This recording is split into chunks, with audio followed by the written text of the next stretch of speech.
going out, shaking hands, getting to know your neurologists that might specialize in Parkinson's or Alzheimer's or dementia or different neurological disorders, for specifically for those that might be kind of in the gerontology or geriatric specialists, right?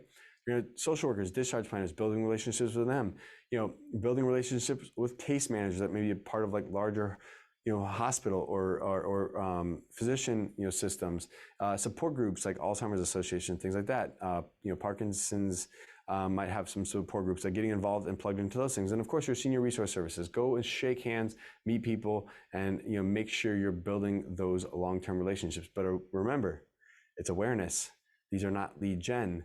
Do not have super high expectations for the outcome, because you have to build the relationship first before you can generate the new leads.